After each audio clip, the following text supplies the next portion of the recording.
A newly married couple was taking a walk through the woods and spending a cozy time when they heard the cry of flying animals from afar.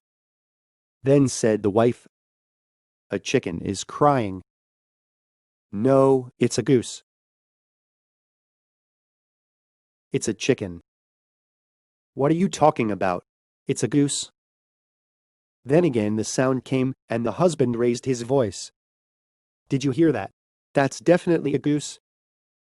"No, it must be a chicken." Then the husband said angrily, "Listen, honey, that's a goose." As soon as the husband was about to say something he was not supposed to say, a sound came again, and the wife said in tears, "I'm right, that's definitely a chicken." Seeing his wife's tears, the husband softened his expression and spoke softly, "I'm sorry, honey. You're right. That's a chicken." This story is that he belatedly realized that what matters at this moment is not the substance of the sound, but a pleasant walk with his wife, and responded well. Don't forget that there are things in this world that are worth more than truth.